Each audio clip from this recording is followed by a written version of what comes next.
संस्कृति, धर्म, विरासत, कला, राजनीति, नृत्य, स्वाभिमान, देश तथा अपराध और अपराधी सबका नजर कर्म। नमस्कार, कर्म सिद्धि समाचार में आपका स्वागत है। न्याय और अन्याय का नोट करो डिफरेंस। जिसकी लाठी बलवती हाँक ले गया भैंस।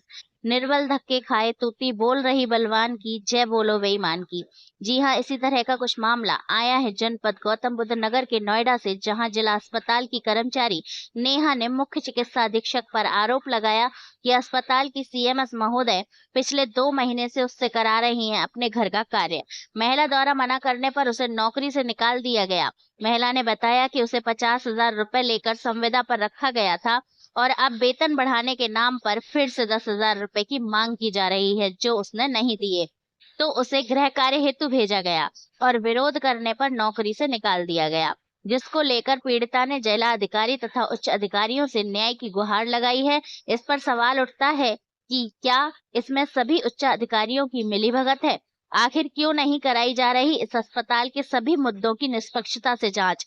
इस पर किसी शायर की पंक्तियां याद आती हैं कि क्या लेना देना है उनका देश की भलाई से, जो भरते हैं अपनी जेब झूठ की कमाई से। देखिए हमारे संवाददाता सूरज दीक्षित की खास रिपोर्ट।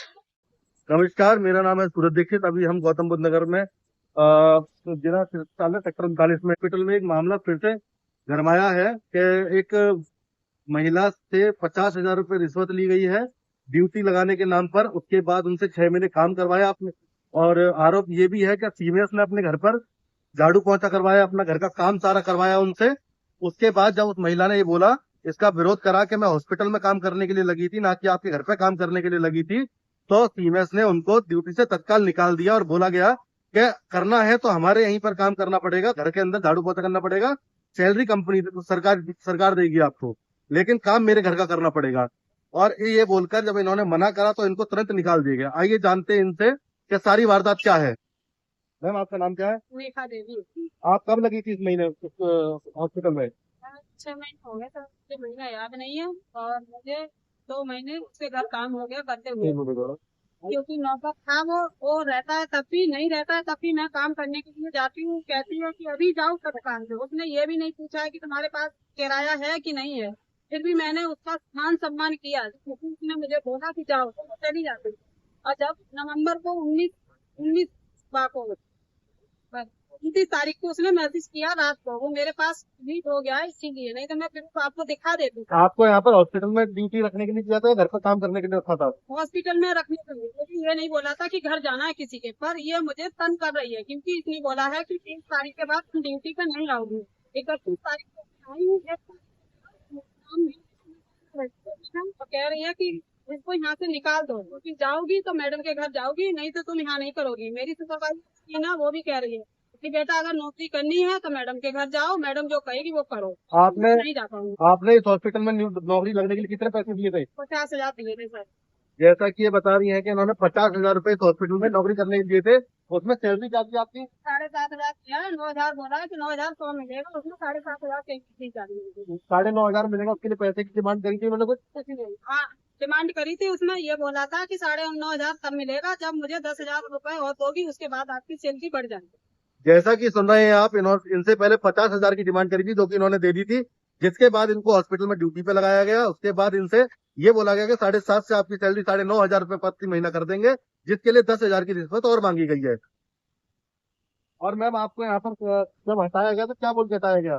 कुछ नहीं बोला है, बोली है कि घर जाना है तो जाओ, नहीं जाना है तो यहाँ हॉस्पिटल में नहीं आओगे। अच्छा, हाँ। अभी आप ड्यूटी पे तैनात हैं? हाँ, अभी मैं हूँ ड्यूटी पे। कोई भी अगर कोई कहता है कि नहीं है, मैं रोज ड्यूटी पे आ रही हूँ सर, मुझे रोज टॉर्चर किया जाएगा, क्योंकि मैं नहीं जा रही हूँ यहाँ से। मैं 2 बजे के बाद ही जा रही हूँ। डेली आ रही हूँ मैं ड्यूटी पहली तारीख को। 30 तारीख को मुझे बोला गया कि 31 तारीख से ड्यूटी पे नहीं आएगी। ड्यूटी टाइमिंग क्या थी आपकी, जो आपको भाड़ा में लगवाया गया था? 8 बजे से 2 बजे। 8 बजे से 2 बजे तक। और घर पर कितने बजे बुलाया जाता था काम के लिए? घर पर यहाँ पे आती है सर 10 बजे के बाद, तो वो उसका जरूरत होती है, वो कहती है 2 घंटे के लिए जाओ, बस कुछ काम नहीं है। 2 घंटे के मैं 3 घंटे काम करती हूँ। वहाँ पे नौकर है, वो खाना बनाता है, मैं वहाँ पे जाके झाड़ू पोछा सारा काम करती हूँ। उसके बाद मैं पूछती हूँ मैं तुम चली जाऊँ, तो वो कहता है हाँ तुम जाओ, लिया तुम्हारा काम हो गया। और नहीं, जब वो नहीं रहता है, वो 3 दिन घर जाता है अपने गाँव के लिए, तो मैं 3 दिन उसके घर में 7:30 बजे उसके घर पहुंच जाते हैं। 7:30 बजे से लेके 6:30 बजे तक 6:45 अपने घर आ पाती है। बच्चे हमारे छोटे छोटे वो मुझे गाड़ी देता है, मारता है, कहता है उसके घर काम करने के लिए गई है कि हॉस्पिटल में। तो मैंने कहा ठीक है, इसीलिए मना किया 30 तारीख को कि मैं घर नहीं जा पाऊंगी, तो इसीलिए मुझे तत्काल नौकरी से निकाला गया। जैसा कि आप लोग सभी देख सकते हैं, हम सेक्टर 39 के गवर्नमेंट हॉस्पिटल के बाहर खड़े हुए हैं। और पहले आपके इंटरव्यू में मैंने आपको मैडम का नाम नेहा है, सारी चीजें मैंने बता दी थी कि मैडम ये महिला कैसे यहाँ पर पीड़ित है। उसके बाद भी जितना बड़ा हॉस्पिटल है उतनी काली सच्चाइयां हैं इसकी। अगर ये काली सच्चाई हम लोग दिखाने पर आते हैं तो पूरा सिस्टम इसमें मिला हुआ है। नीचे के जो अधिकारी हैं, जो पुलिस वाले हैं, जो यहाँ के कार्यकर्ता हैं हॉस्पिटल के, और कुछ लोग इनके साथ मिले हुए हैं, जो कि अगर हम लोग सच्चाई को दिखाते हैं तो वो हमारे ऊपर ही झूठा मुकदमा करके, झूठा केस करके और पत्रकारों को जेल भिजवाने का काम करते हैं। पहले भी इस हॉस्पिटल में कई पत्रकारों ने ये काली सच्चाई दिखाने की कोशिश करी है, जिसका परिणाम उनको जेल से भुगतना पड़ा है। और इन्होंने झूठे इल्जाम लगाकर उनको सबको जेल भिजवाया है। इसीलिए शायद यहाँ पर जो 2-4 पत्रकार आते हैं वो सब इन्हीं के पैरोकार होते हैं, इन्हीं की पैरवी करते हैं। इसीलिए किसी भी गरीब आदमी को आज तक कभी इंसाफ नहीं मिल पाता है। और मैं आज सभी लोगों से निवेदन करूंगा कि अगर आप किसी से मदद मांगते हैं तो अच्छे से मांगिए, खुल के रहिए आप उनके साथ। आप बात से मत मुकरिए, वरना बीच में जो आपके दलाल होते हैं ये आपकी बात भी खराब करवा देंगे और दूसरे को इंसाफ भी नहीं मिलने देंगे। जैसा कि आप सभी लोगों ने पूरा मामला इनके मुंह से खुद सुना है कि इनके साथ कितना गलत हो रहा है। इनके छोटे छोटे बच्चे हैं, रात रात भी इन्हें काम तक बुलाया जा रहा है। हम अभी इस टाइम पर यूपी में सेक्टर 39 जिला गवर्नमेंट हॉस्पिटल के बाहर खड़े हुए हैं।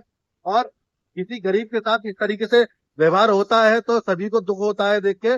और मैं माननीय मुख्यमंत्री जी से कहना चाहूंगा, हाथ जोड़ के अनुरोध करना चाहूंगा कि इनको जो भी है इनका जांच करवाई जाए, ठीक है, इनके साथ इंसाफ हो, पूरी पे वापिस रखा जाए। ये इतने पैसे वाले नहीं है जो अपना गुजारा कैसे भी कर लेंगे, और गरीबों की आवाज उठाते रहना ही हमारा काम है।